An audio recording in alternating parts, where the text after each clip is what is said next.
Now I have the pleasure of introducing two people who together are the backbone of our home retrofit coordination service, Paul Dowsett and Sarah Grant, who will be kicking things off tonight. As the founder and principal architect of Sustainable Architecture for a Healthy Planet, Paul Dowsett is a leading practitioner and advocate for climate-friendly environmental practice. For the past decade, Paul has been central to the introduction of sustainable architecture to the mainstream, while practicing deep community engagement with equity-deserving groups of all backgrounds and abilities. Paul's work demonstrates the value of building science-led design solutions for new construction and especially retrofits. Paul is a key advisor in the space of residential retrofits. His own home in the Pocket was one of the first here to have undergone a deep energy retrofit. Paul today is known as the Pocket Change Retrofit Coach, and we're so happy to have him as part of our initiative. Next, Sarah Grant is a registered energy advisor with the Pocket Change Project and Natural Resources Canada.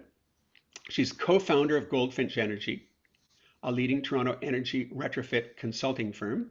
Sarah also has degrees in electrical engineering and computer science and has leadership experience in renewable energy and local food systems. Sarah is a member of Canada's Green Building Council, passionate about climate action and its intersection with people and technology, and describes herself as a community mover and shaker who loves working with neighbors to make good things happen. Take it away, Paul and Sarah. Thank you, David. It just took me a second there to unmute. So welcome, everyone. Really glad you can join us this evening. Just before we begin our program tonight, a few notes of housekeeping. Tonight's event is being recorded so that we'll be able to share it on our website for those who are not able to attend this evening. Also, because this event is in a webinar format and we have a large number of people attending, you won't be able to unmute. But our chat is open and we encourage you to share your thoughts, resources, and questions in the chat throughout the evening. Sarah and I and our special guest homeowners will be sharing with you for about 45 minutes. And then we'll have time for Q&A, where we will address your questions that have come up in the chat. Pocket Change Communications lead, Julia Morgan, will be helping us to moderate the Q&A later this evening. Sarah and I are very pleased to be here tonight to be giving a big picture view of green home retrofits, considering the whole process all at once from a bird's eye view. But just before we get to the main event, I'd like to share with you how Pocket Change is currently working in the area of retrofits through our retrofit coordination services. As a useful comparison, the climate impact of a single family home over a year is about the same as driving a gas car for a full year. It is significant. But knowledge about this little fact, knowledge is low, and few people really know what are the solutions. That's why home retrofits are so important. The fuels we burn in our homes contribute a lot to Toronto's total greenhouse gas emissions, fully 1/3 of the total. And there are currently 421,000 homes in Toronto that need retrofits sooner rather than later. To retrofit them by 2040, the city's target, we would need to complete more than 270 every week. But really, many of these retrofits have to happen much sooner, well before 2040. And that's what we hope to achieve here in the Pocket. We want to be leaders in this space. So how do retrofits help, you might ask? Well, we can drastically reduce our home's energy use, really natural gas use. I put natural in air quotes, and you can ask me about that later. We reduce our home's natural gas use through strategies like having a really good thermal seal around our homes, upgrading our windows, and using newish technology like air source cold climate heat pumps instead of our gas furnaces. But retrofitting a home is not an easy thing. It takes a lot of time. The process can be confusing for most of us. It can be difficult to find good, trustworthy contractors, And of course, it takes some money. These are all big barriers. We all understand this. Our home retrofit program is like the missing link in the process. We connect homeowners to the solutions and the supports that they need to make it happen. Our goal is to make many more retrofits happen at a much faster pace. So how does our home retrofit service work? So it starts by you contacting us at Pocket Change, one word, at the Pocket, also one word, .ca. That's Pocket Change at thepocket.ca. So you start with contacting us there, and then Sarah and I discuss with you the entire process, starting with an energy audit, followed by a retrofit roadmap, which is a plan of action that helps you to know what to tackle and in what order. It's really useful to have a roadmap that takes into account your home's condition, your family situation, the resources available, etc. And then once this plan has helped to answer the technical questions and map out the sequence of actions, it's much easier to proceed step by step and know that you are making sound investments. Sarah, if I Sure, can I'm turn going to to you. share. Yeah, I'll share a little bit more about the process. So the beginning stages there, as Paul mentioned, it starts with a conversation. So, you know, every home is different. Every homeowner has different priorities, different plans that may already be in the works or, you know, on your mind. And so we start with where you are. And we like to have that conversation in your home just so that we can really get a sense of what's going on, what your home is like. And as Paul mentioned, the roadmap really dovetails well with an energy audit. And since there are some rebates and zero interest loans that are available and the audit is the first step with that process, that's why we begin with the energy audit. And if folks have questions regarding the rebates from the federal Greener Homes program and Enbridge, we can discuss that after. So the energy audit, as I mentioned, it's a step-by-step process that allows us to collect information on your house, where it might be losing heat, the opportunities for improvement, and the costs are partially covered by the Greener Homes rebate program if you do work that qualifies with that program. And then once we've done your audit, Paul and I will sit down in your home same day to discuss the results, what you might be planning, sources of discomfort, and sources of these natural gas or greenhouse gas emissions. So once you've had your conversation and done the energy audit, Paul and I get to work preparing your retrofit roadmap report, which is a 10 to 12 page report that helps outline the options that you have to retrofit your home in more details.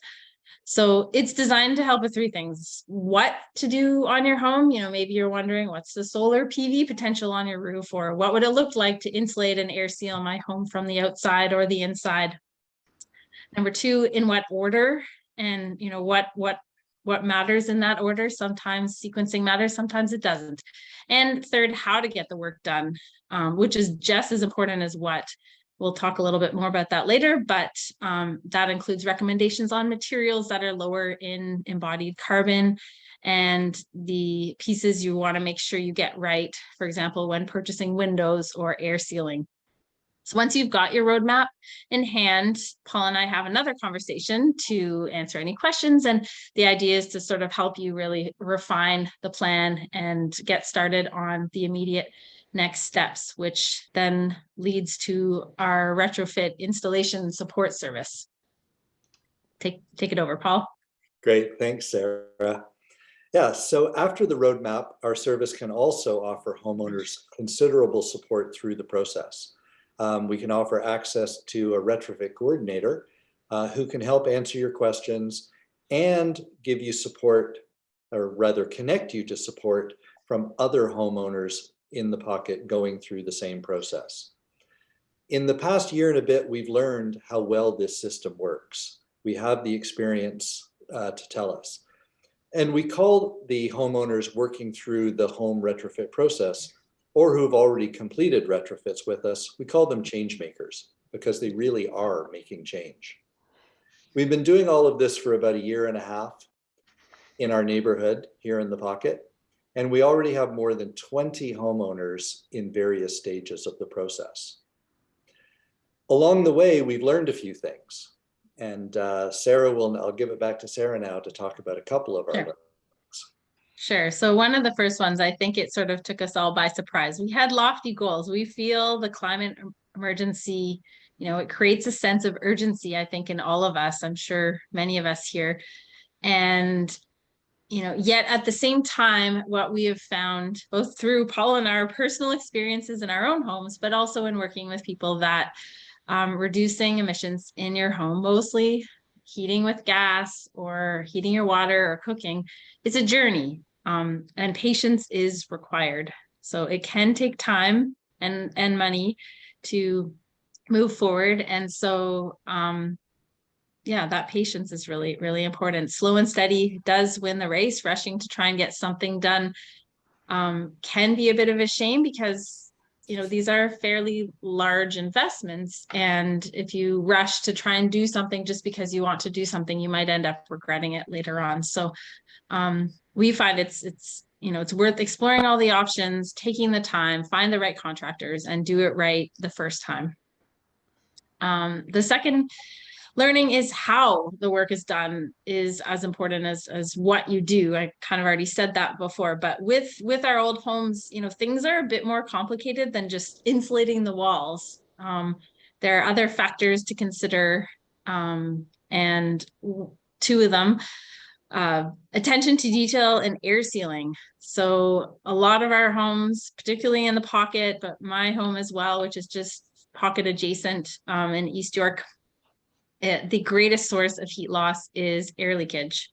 And if you've attended our previous webinars, you'll know that air leakage is sort of like going outside on a cold, windy day with a sweater, but without a windbreaker. You still feel cold.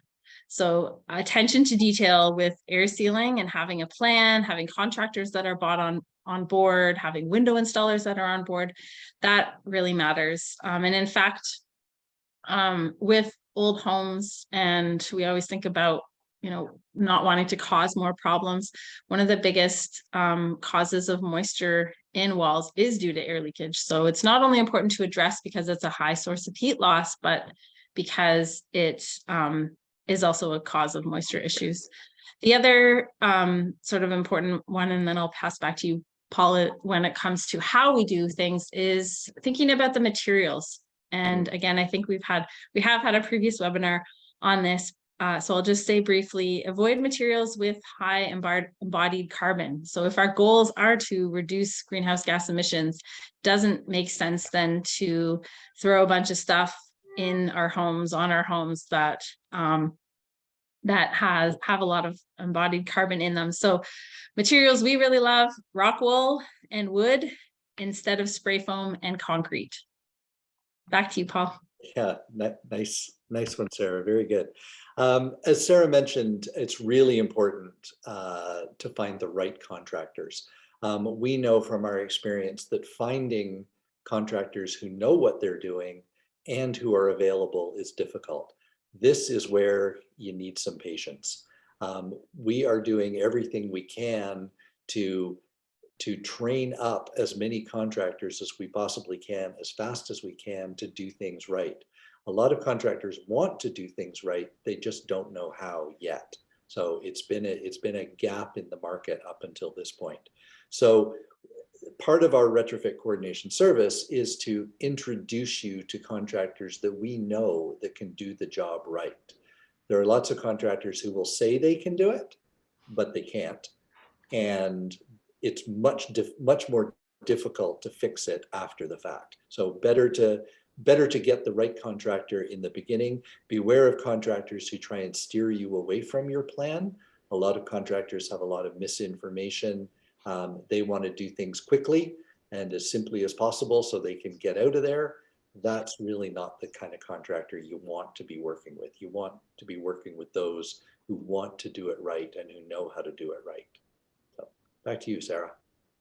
Sure. And I think before we pass it on to the amazing homeowners who have a lot more like specifics and really fun, interesting stuff to share about their homes. One last learning is, you know, if you find yourself getting lost in the weeds, and I'm sure all of us can relate, just try and keep your eye on the goal. So ultimately, if, you know, we're all motivated to address the climate crisis and realize that our homes are part of the problem, and we can turn them into an opportunity by reducing or ideally eliminating the gas that we use in our homes. So fuel switching to electricity for our heat is the top priority.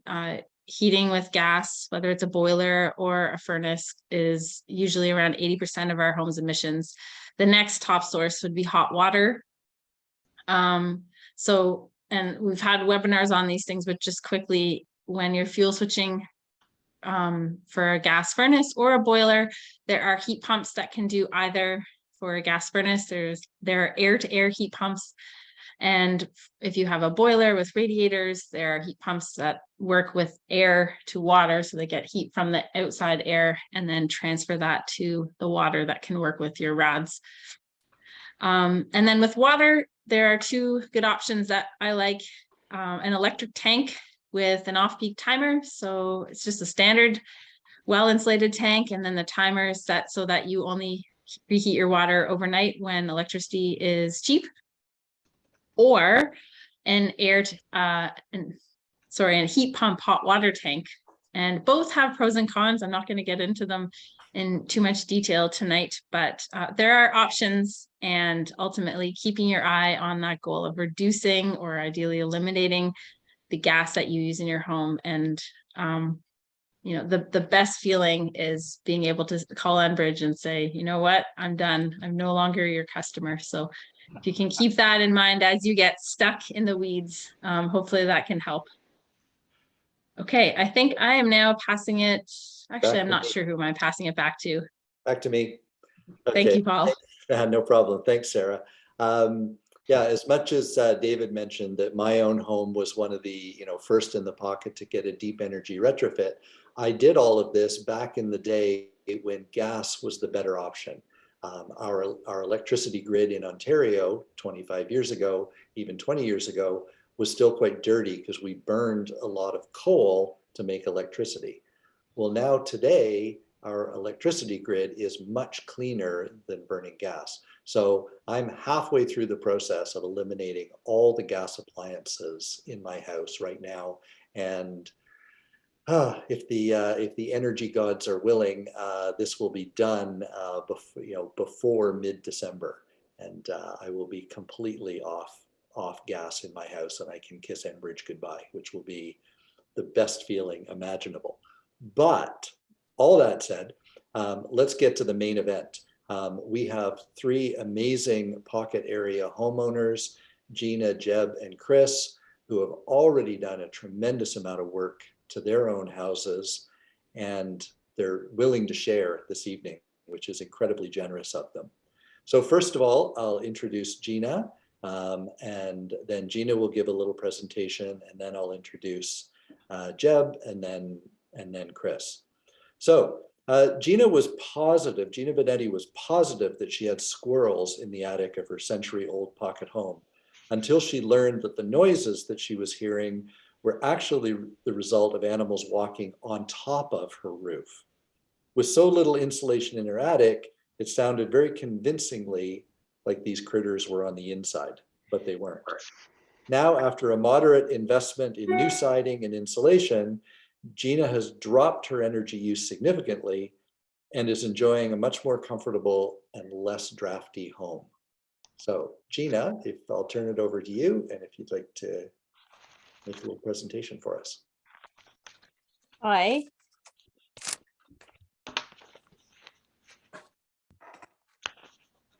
So we did our wrapping of the house the end of 2019. Basically, I'll show you what my house looks like. That's probably a good way to start.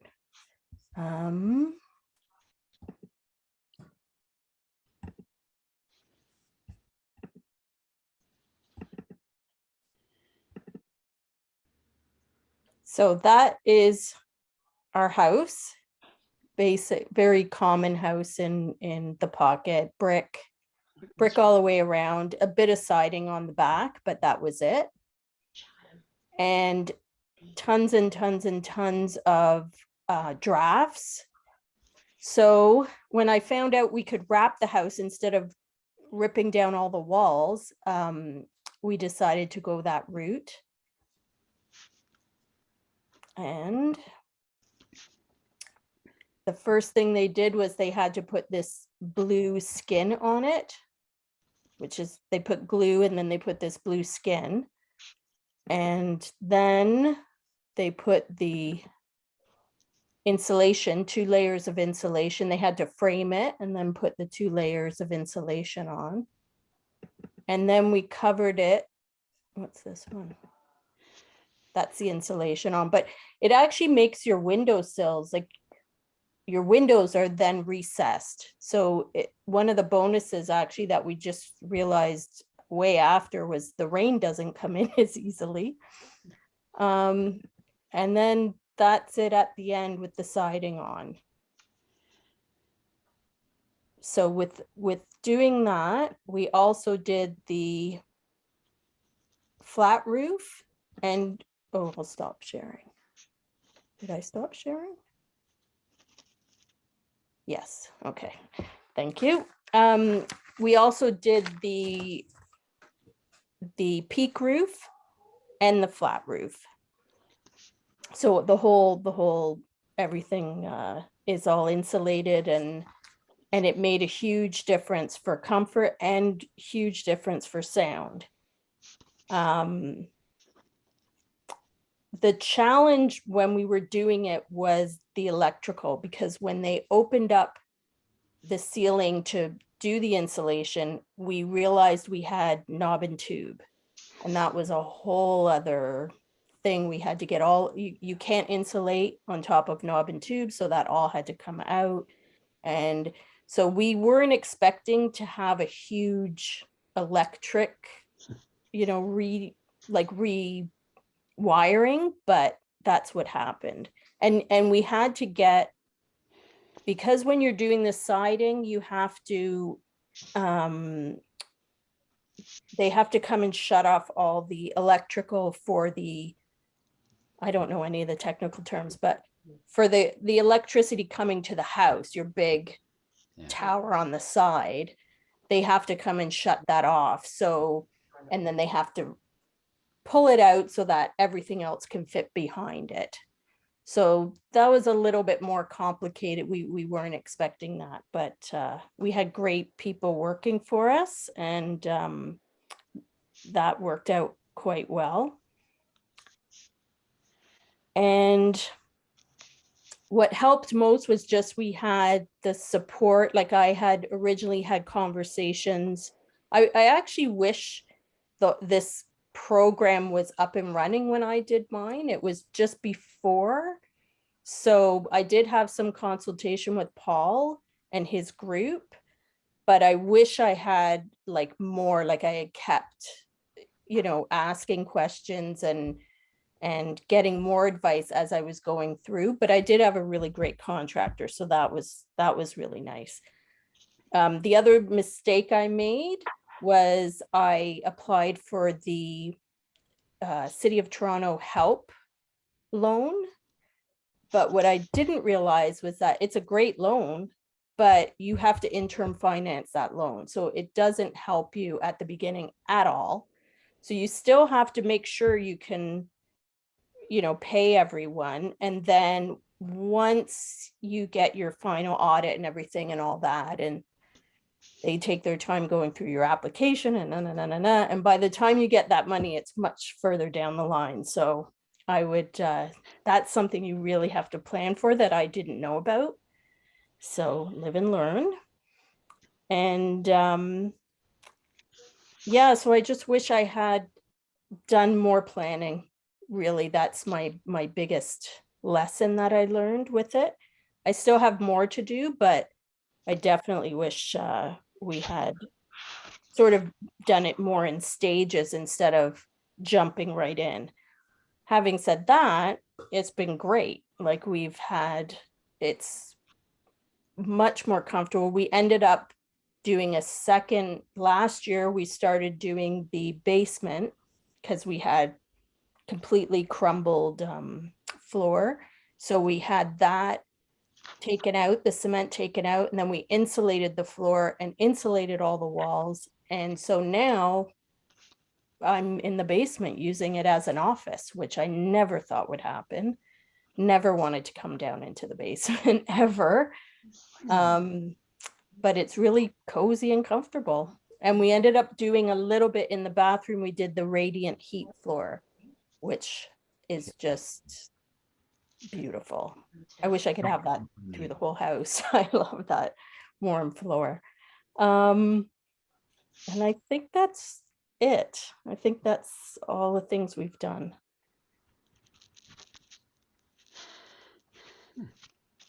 So I'll throw it back to, I don't know who I'm throwing it back to. Paul, okay.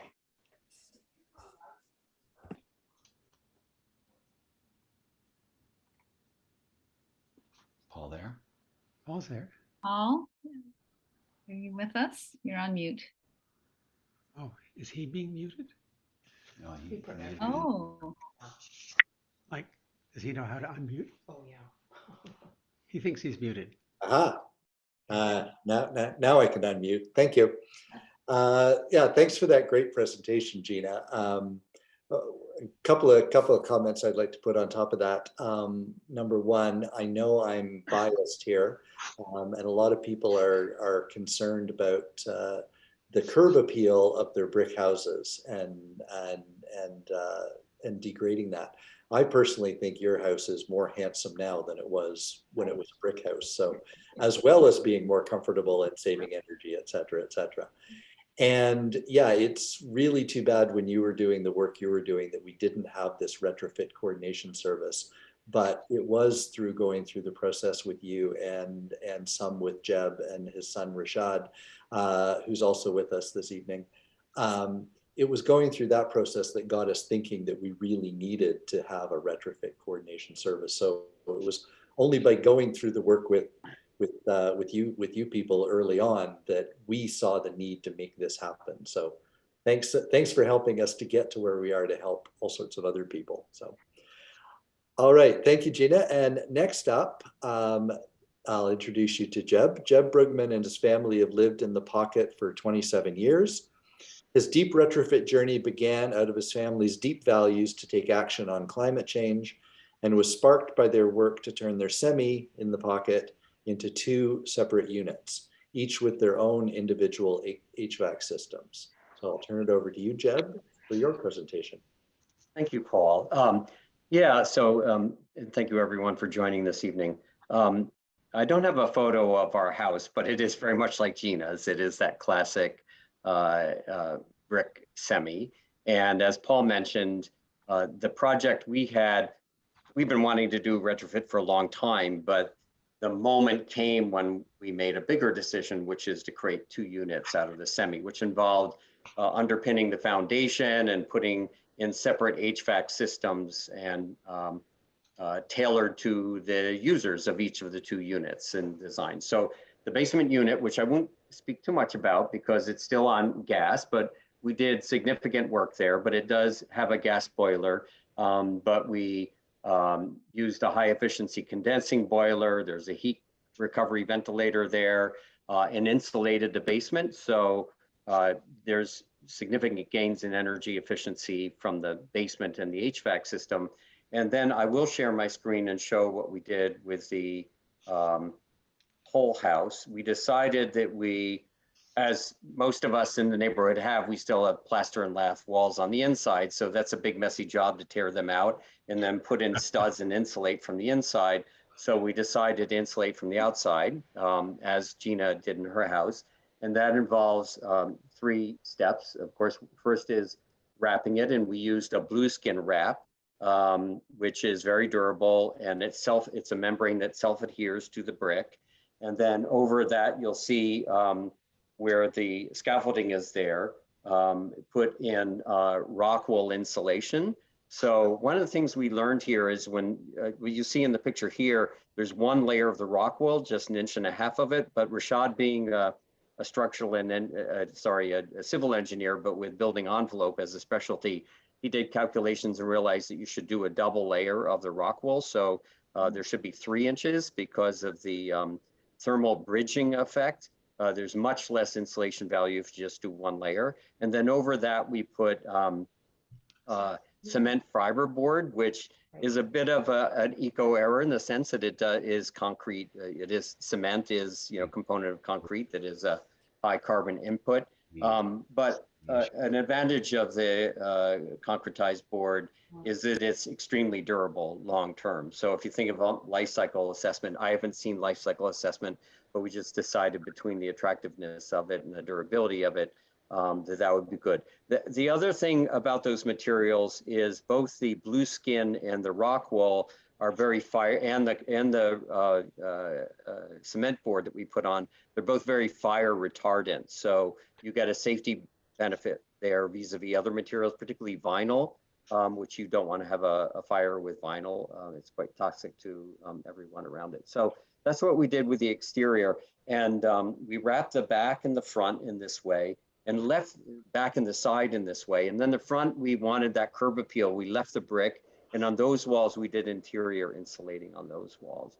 So that's the whole house. Now the upstairs unit, which is one I'm in now, pushed as hard as we can to get entirely off gas. So everything is electric, except for the hot water heating. The boiler that's in the basement is so powerful, it could actually serve both sides of the semi. So we decided to maximize the utilization of that. So the hot water in both units is still natural gas heated. But what's happening up here is we used an air source heat pump, a very cold temperature one, Mitsubishi, that is rated to function down to -30. So I'm going to give you some picture of that now. Let me see if I can advance my slides. 1 second, please. I've got to do this. Okay. So here's a completely wrapped house with a cement board, and you see the top unit there is the air source heat pump, which has 3 heads on the inside. And here's the second floor plan. What's that? Sorry? We're not seeing it. Oh, it's not showing. It might be a delay. Okay. Well, we'll see if it comes up. I'll stop share and reshare again. Let's see if that works. Can you see now? Yeah. Okay. That's the inside. Let me see. There you go. Now you see the floor plan. So one of the things to be aware of, given a renovation of this scale, of course, you've got all your building permit issues. But when you replace your HVAC system in any significant way, you need an HVAC permit. And one of the things we found here is we had really great contractors recommended by Paul, which allowed us to work very effectively on this exterior insulation and wrapping. But when it came to the HVAC, it was really important to have coordination between the architect who was doing the floor plan and the HVAC engineer. And we didn't have that. Our architect was on and off duty. He was out of the country. This was all done during COVID and lockdowns. So coordinating was more complicated. But we had to move it around where the heads, there are 3 heads on the air source heat pump. And you see them, in the darker ink. One is in the kitchen, one is in the living room. The HVAC engineer required that there would be little electric rads installed as backup, and I'll speak to that power in case the heat pumps weren't good enough in cold weather. And then there's a 3rd head up on the attic floor as well. And we thought we would have issues with air circulation with the heat pumps because they're spread apart. There's been no issue. And in fact, I've never used the other little electric baseboard units at all. The heat pump has been sufficient now for 2 winter cycles. And overall, for the whole house, we have reduced our natural gas consumption. So the ground floor is still heated, water and air with natural gas, just the water up here. But overall, with using the air source heat pumps and electrifying other things upstairs, we've managed to reduce our gas consumption by 37%. Last thing I would just say is we've switched everything in the house to LED lights, except the odd lamp like the one you see there, which has a not an LED, but a compact fluorescent in it. I've switched my dryer to a heat pump dryer, a ventless heat pump dryer, so we don't have natural gas clothes drying at all upstairs as well. So that's the short of it, what we've done here. And I guess what I would say is it's working really well in terms of a way of heating the unit. Cost effective, it seems really good. So my total electric bill, which covers everything but the hot water, is below $1,000 a year, and that's all appliances, all lighting, full kitchen, washer, dryer, and the heating. So it's much cheaper than what we would have been paying before if we were using a combination of hydro and natural gas for both of those things. So I guess I'll leave it at that now. There's much more that can be said about the whole project. The one thing I will comment about work in progress is there's a sunroom back here, and I'm wishing that we had replaced all the windows in that back sunroom, because to Sarah's point, there's still a lot of cold air streaming into the house here. So there's always more work to be done. The other piece of work that is Gina mentioned that they did on their house is the next time we replace the roof, particularly the flat roof, we need to get that insulated up there as well. And then who knows, maybe we'll get photovoltaic put on the roof at the same time. All right, thanks very much for your interest. Back to you, Paul. Awesome, thanks, Jeb. Jeb, you made a very important point about materials along the side of your house, especially. So many of our pocket houses are really close together, and we must be concerned about fire, especially between the houses. So rock wool, the mineral wool, is a fire stop. It's used as a fire stopping material, so it is fireproof.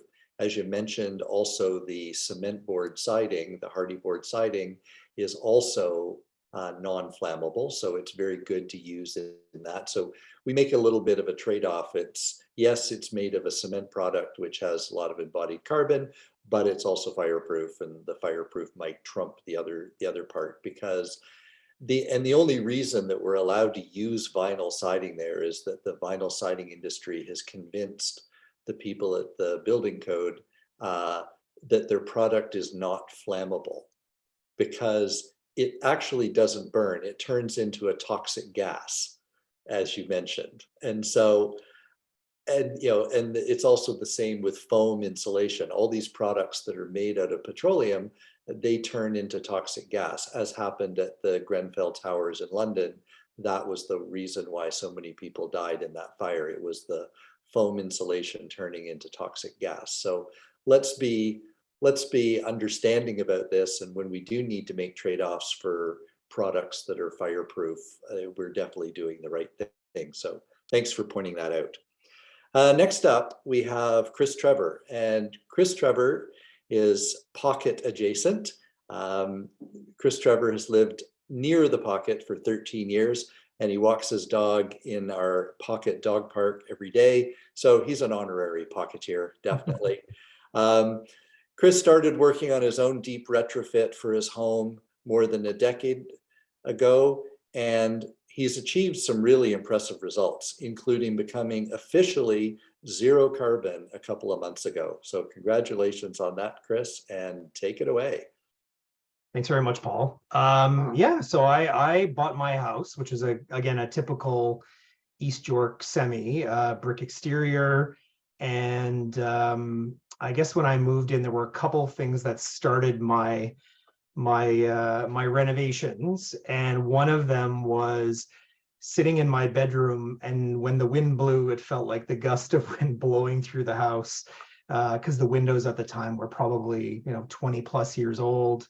It had a 20-something-year-old air conditioner and a natural gas furnace that was very old and non-efficient. And so I kind of started as many right when I moved in and replaced everything. And at the time, natural gas was the only option. And so I gradually, since then, as those things wore out, replaced them. And I'm going to show a little bit of a video tour of the house and then give you guys a bit of points at the end as well. So let me see.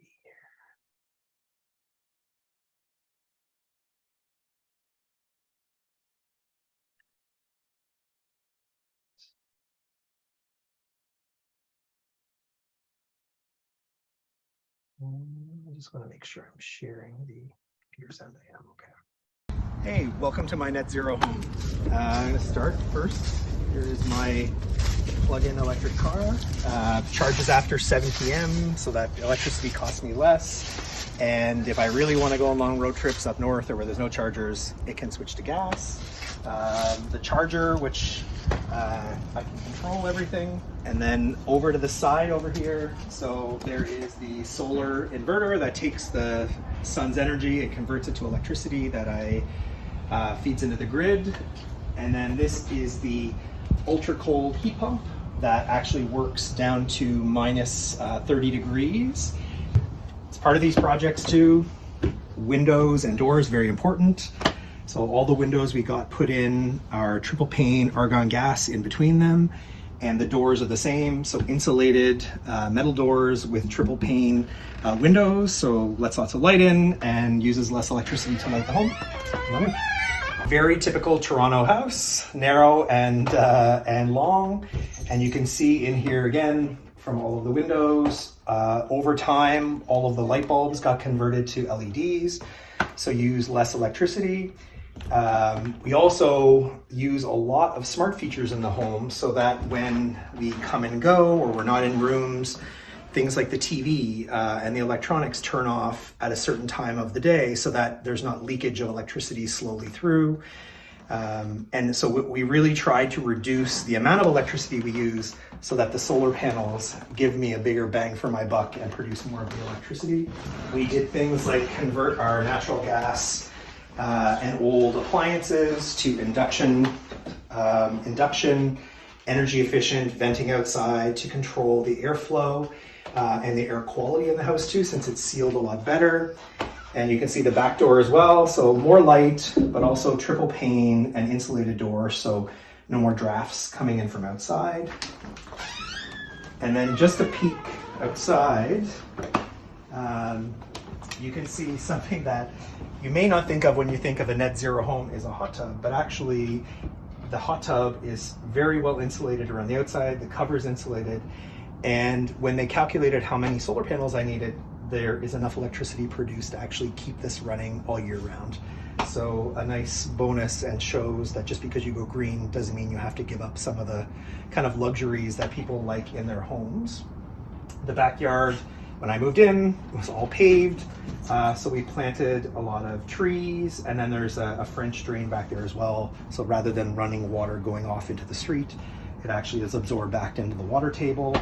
And all of the garden lighting and everything out here as well is all LED and timed or sensors so that it comes on and off as we use it rather than just being on all the time. Okay, and we'll go downstairs. Basement's not very sexy, but it's where the workings of a lot of the things in the home are. So you can see here, this is the air exchanger that's actually linked to the heat pump outside. So other than just blowing the air around, there is a supplemental heat source in here. So I'm kind of the type of person that buys insurance. The burner inside only comes on if really, really gets cold, and so hopefully you never have to use it, but it's there as a supplement to the heat pump.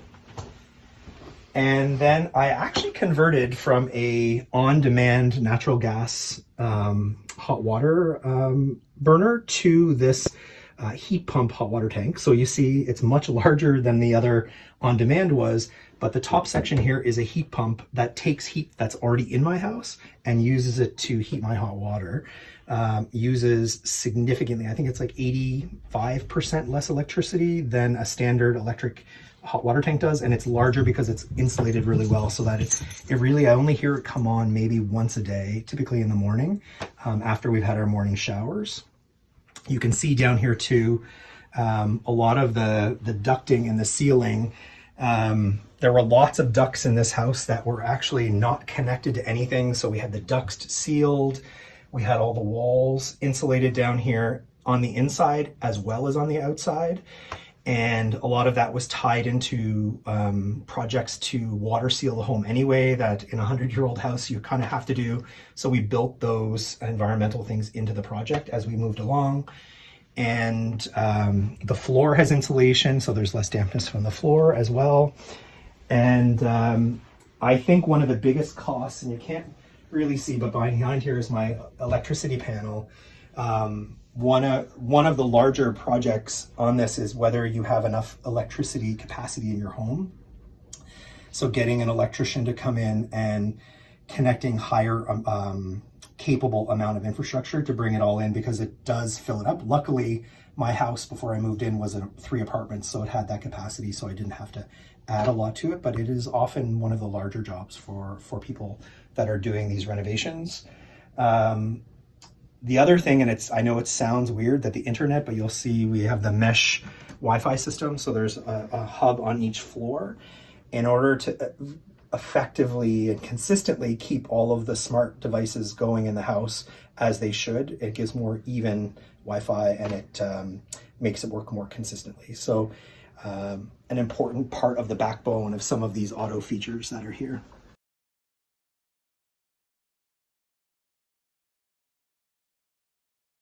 Okay. Thank you guys very much. And so there, can you hear me now? Yes, I'm not on mute again.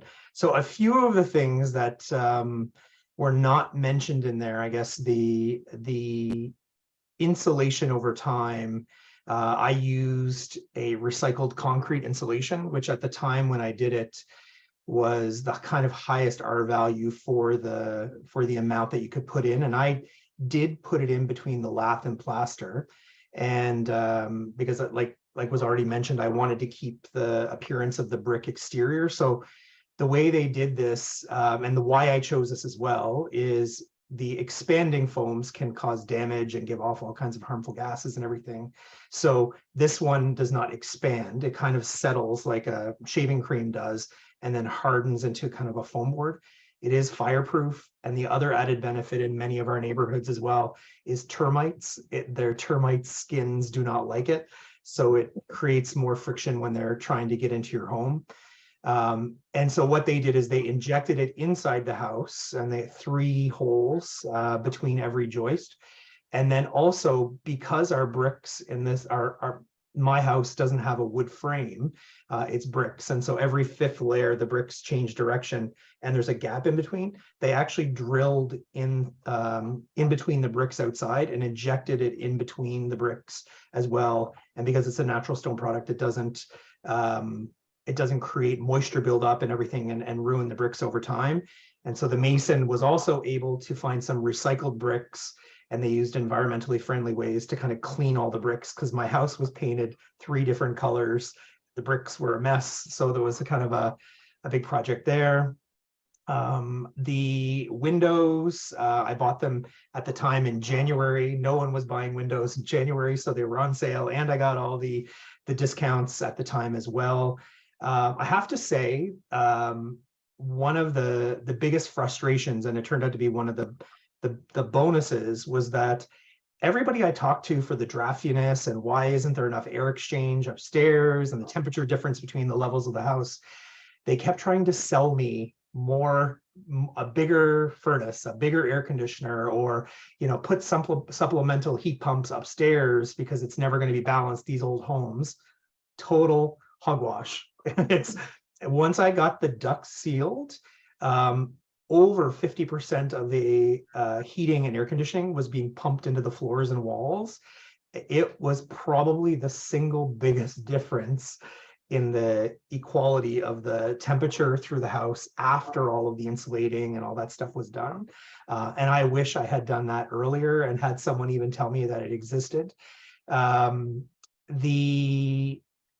Let's see here. The solar panels were done last year, and luckily I had started that before COVID, so I got in early and everything, but because of when I had it done, the Greener Homes grant had come in and it was retroactive. So I was able to get the full amount eligible for those solar panels as well.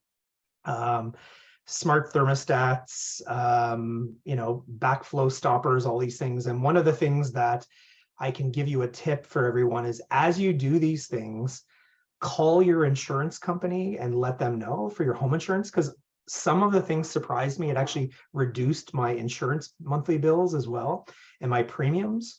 And that was a nice bonus, as well as adding value to the house. I had a lot of concerns, and people ask a lot about the solar panels and, you know, whether it affected my insurance, did it affect my mortgage, everything. None of that was true. I ended up doing a lot of research and talking to lots of my friends who work in finance and banks and mortgage providers and everything. And actually the solar panels increased the value of my house by about 4% overall. So pretty significant return there. The smart thermostats, the government was giving them out free at one point, so I was able to get one of those. The plants and the trees outside as well. There's lots of programs for native plants and everything to get those for free if you watch as well. And I think what helped me the most, and it was already mentioned, I think Sarah, you know, is a big part, and Paul, of doing this, is really planning. I was lucky enough, even though it was in 2009, to find a really good energy auditor. And the energy auditor kind of helped me in an old home that needed a lot of renovations, kind of see that where the best investment for the return and the comfort was for my home.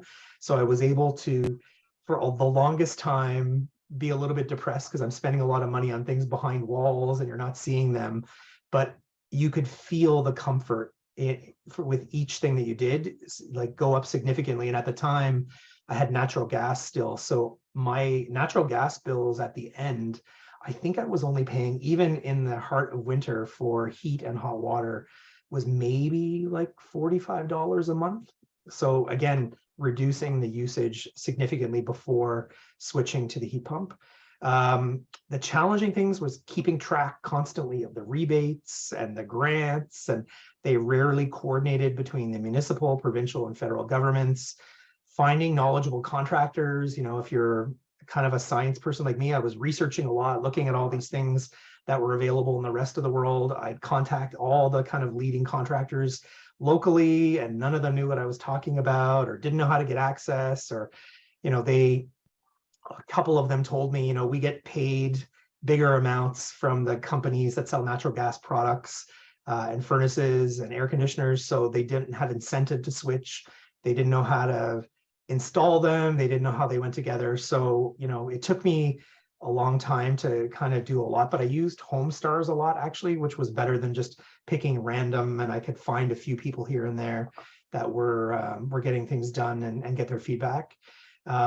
Getting access to the technologies was really tough too, because it's only really the last couple of years when it actually made sense to have the solar panels and the ultra cold heat pump.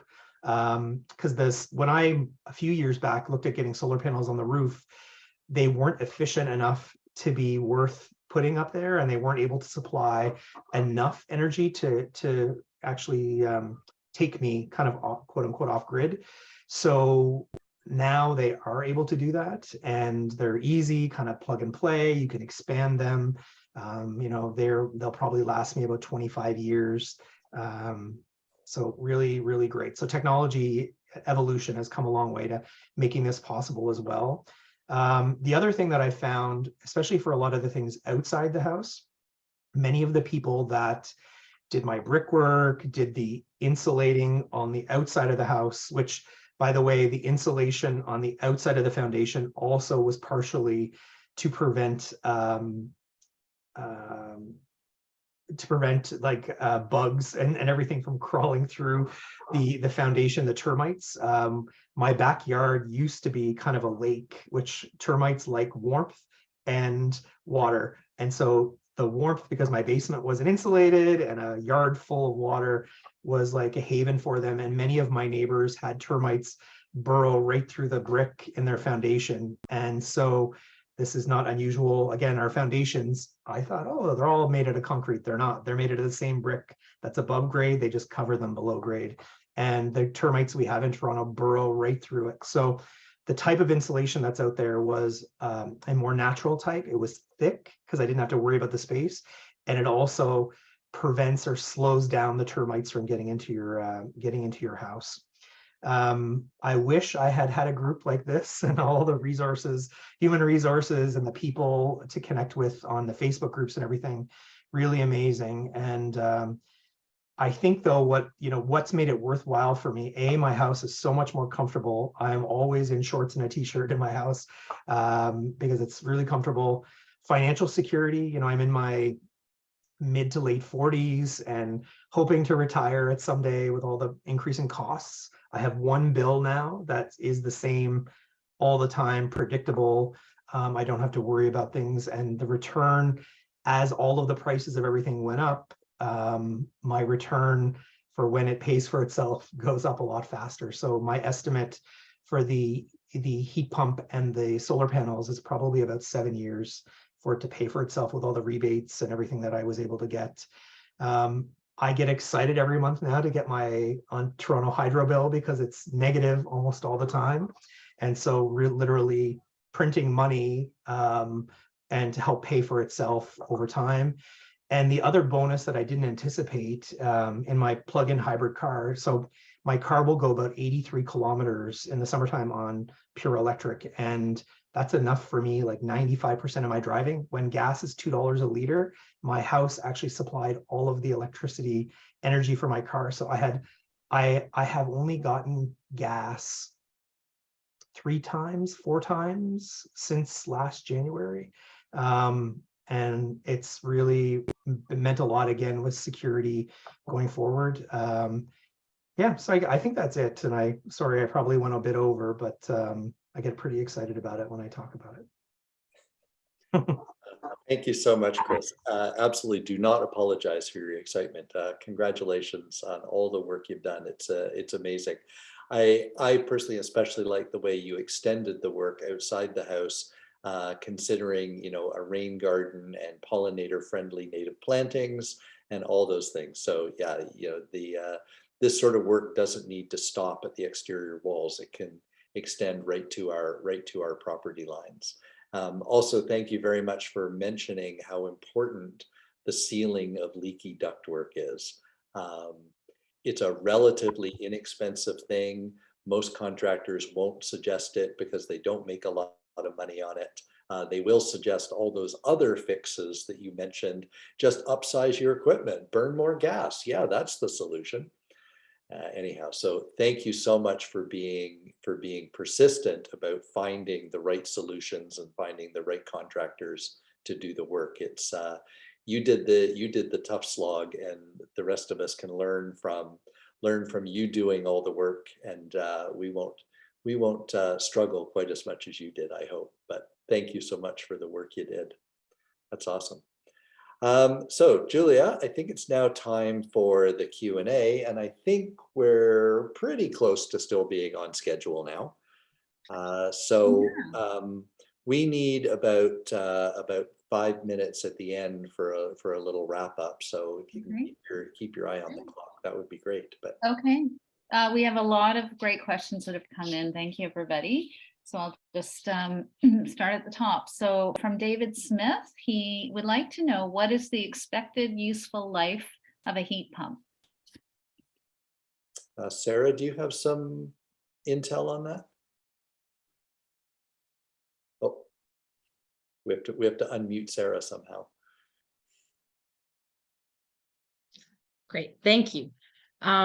Yeah, so a heat pump is not too dissimilar. If you think of your gas furnace, and part of that is the portion that burns the gas, and the other part is a big fan that blows the air around your house. So a heat pump will have that fan. Chris showed his air handler inside the Move Air in his basement. And then the outdoor unit operates just like an air conditioner, but also in reverse. So as far as the lifespan of those two pieces of equipment, it's similar to an air conditioner or a furnace. So it comes down to kind of two things if you want to extend the lifespan. Change your filter regularly. I've been to a lot of homes where people are like, I'm not getting like conditioned air, like my air, and then I'm like, well, what about your filter? And then yeah, it's pretty dirty, and they change it and then it's fine. And then the other would be the outdoor unit. Keep it like free of debris. You know, if you really feel eager, you can clean off the little like filter section on the outside with a toothbrush, but just keep it relatively clean. And if you do those two things, the expected lifespan is estimated to be around 15 to 20 years. And most units come with like sort of around a 10-year warranty at least.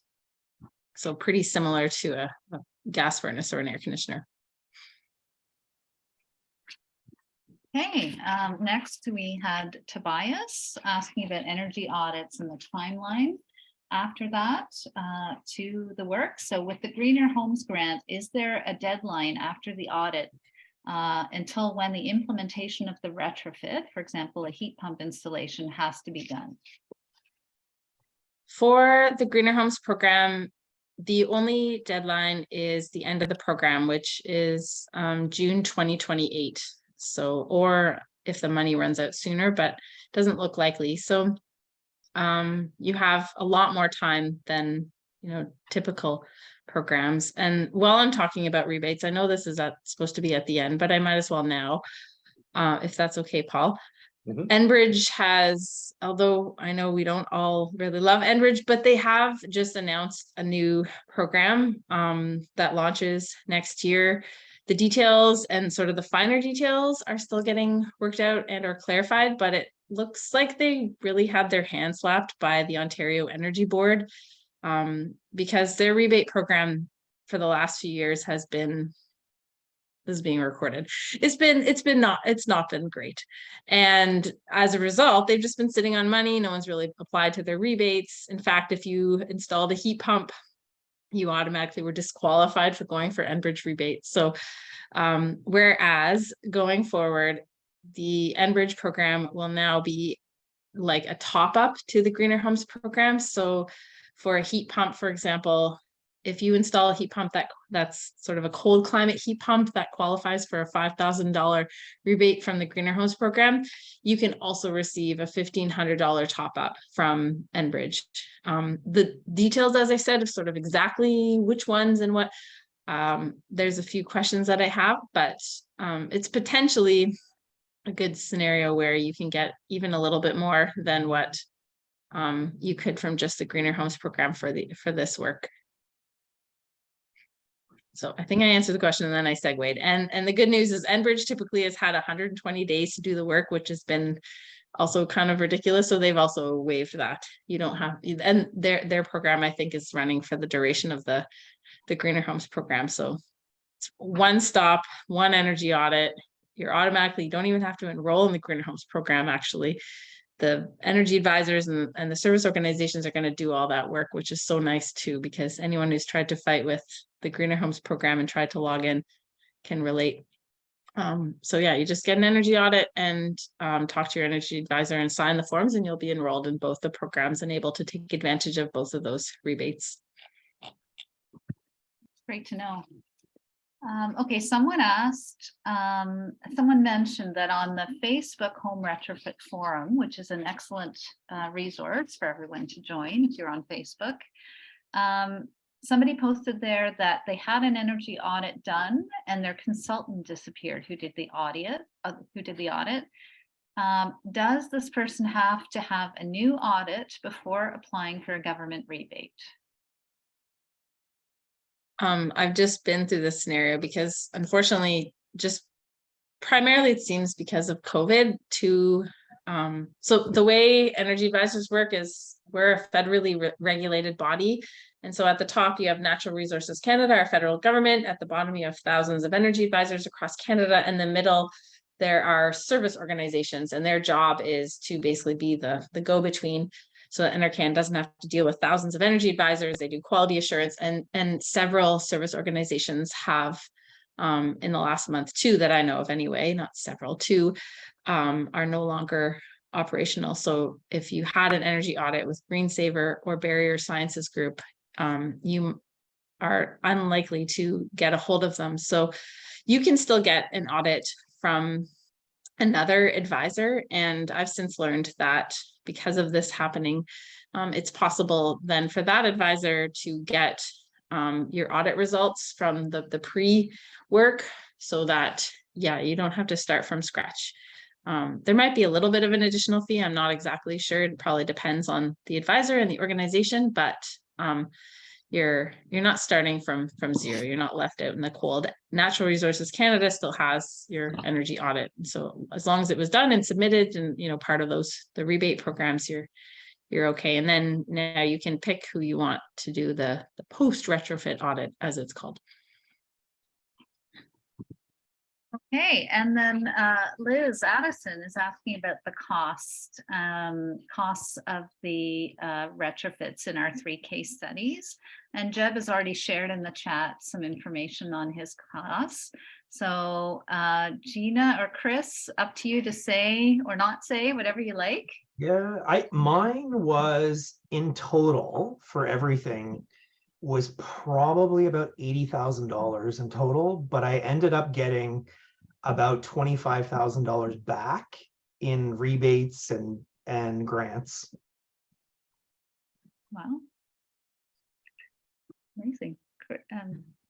Gina, do you want to, I think you I think I can't remember the exact numbers, but I know I put it in my story how much it was. But we did the you saying whole $35,000. yeah, somewhere in 30-ish, yeah, 30s for the whole like front, back, and side. We did everything. Yeah. Now as I mentioned, the exterior insulation and, you know, including the insulation of the front from the inside, that was about 25,000. And then the heat pump with the 3 heads all installed was about 13,000. And then of course the Miele heat pump, ductless, you buy appliances, they're a little bit more expensive, but it's just like buying a dryer. And Chris also mentioned that his house is now a money-making machine. So we're going to quote you on that, Paul. well, Chris said it, not me. Okay, David Smith would like to know what's meant by insulating a flat roof. Is that insulation below the roofing or attic insulation? I'll take a crack at that one. So generally that would be insulating between the joists of the roof, so above the ceiling and in the cavity between the wood structure, but also because each of those pieces of wood is a thermal passageway. It allows heat to go to the outside. What we also recommend doing is laying some rigid insulation over top of the roofing joists, and then putting the roofing membrane on top of that. So the more insulation you can pack on top of those roofing joists, the better. So it's really a between the joists and above the joists proposition. Okay, we'll squeeze in maybe a couple more. So Dan asked 3 questions. We sort of covered one of them, but sort of if each homeowner could answer rapid fire, maybe the time it took to do all the work, like the overall time, and to what degree was your life turned upside down? I picked one big project every year to do, kind of. And the most disruptive one was by far the insulation, because everything had to be moved away from the walls. And one of the ways that I saved money is I actually did all the plaster work and the painting myself afterwards for the whole house. And so I'm not as fast as a plaster expert or finisher inside. So that was probably a month and a half of everything in my house being covered with fine white dust. But if I had paid someone to do it, they probably could have had it done in under a week. So To me, that was the most disruptive. The rest of it was probably, a couple of weeks, a year, where things are ripped apart, or contractors, or you're doing stuff. And I know we have to wrap up soon. We had 3 more questions. Can I just add to that? So, so the exterior insulation, I mean, you could do both, right? The exterior insulation took, 2 weeks. It was really an issue. We did it during COVID lockdown. So it was just a matter of waiting for supplies to come. But if you took that, access to supplies out, it was very quick. And obviously less disruptive in that sense too. Sorry, Gina. Oh, I can just add for the same thing. There's no disruption when they're working on the outside, really. Some noise, that's it. But we did have to take 2 ceilings down to insulate for where the flat roof was. So that was a few days of disruption because we had to move everything out and then move everything back in when the new ceiling was up. But it was less than a week. It really wasn't that bad. All right, so hopefully everybody's taking heart from these answers. Yeah, so I did have 3 more questions. Paul, should I just read them out and maybe people can take a stab at them in the chat? Sure, Well, sounds like a good idea. Okay. The first was for Chris. What was the name of the insulation you used and who did it for you? It was called Aircrete, AIRKRETE. Great, that was easy. And if you remember who did it for you, add it in the chat. And the second was also for Chris. Did you do aero sealing or have your ducts fixed? Sorry, what did I have aero sealing done or? Have your ducts fixed? I had aero sealing done. And the only other real alteration is a few years ago, I had an air return put to my upstairs level to keep better circulation. So that's the only 2 real ductwork things that I had done. Great. And Trevor was just asking about issues with the space between houses because presumably with a standard kind of sidewalk size space on our lots, and if both homes are done on the outside, does that really drastically reduce the space between the houses? The spaces vary, of course, but we had no issue with that. In fact, unless I can't even remember what it was like without it. I mean, there's just, full access, and the neighbors had no issue with it. They were renovating as well. They didn't add the insulation, so they didn't take a few extra issues. But it was also an opportunity for us to sort of re-pour the walkway and do other work that was important to do as well. So no, it was no problem. But some houses are closer together. So. Yeah, and thanks, Jeff. If I can just sort of add to that, in the the multiple retrofits that I've done over my career, where we have faced a situation where the houses are just too close together, we really only need to keep that walkway from the ground up to about 7 feet, just about head level, door height, really. And so that still gives a lot of wall above that can still be insulated. And so it's just sort of like, we're putting a good hat and sweater on the house, and maybe leaving below the knees a little bit exposed. But in our Canadian winters, we see a lot of people walking around in parkas and shorts. So it's kind of that approach to your house. But it's still better to insulate as much of the wall as far down as you can than just to ignore it completely because the houses are close together. Okay, great. I think we got everybody.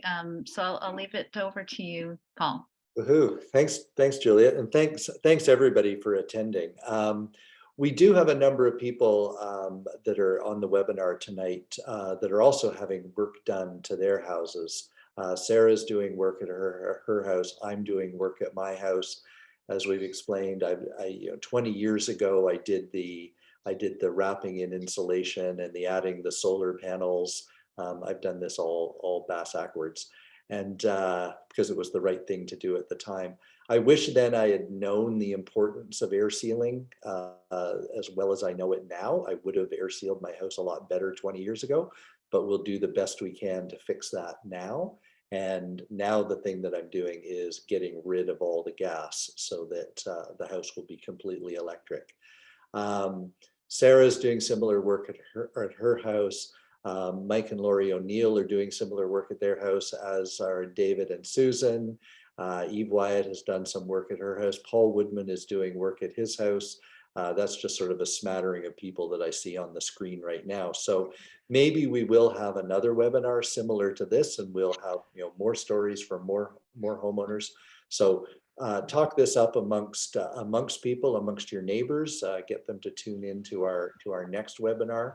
We'll share different stories from different homeowners. So thank you very much for attending this evening. And now I'll give it back to David for some concluding remarks. Well, to start with, thank you very much, Paul and Sarah, and a huge thank you to our illustrious homeowners, Gina, Chris, and Jeb, for sharing their lived retrofit experience with us tonight. I'd like to thank everyone warmly for attending. And I think it's wonderful that on a cold November evening, we have so many like-minded, climate-minded Torontonians coming together to share information and learn from each other about how to bring your homes to net zero and take real action on climate change. We'll have more webinars and events on home retrofits coming up in 2023, so we hope to see many of you again. Good luck to everyone on your retrofit journey. On behalf of the Pocket Change Project, I'd like to wish you all good night and best wishes for the rest of 2022. Thank you.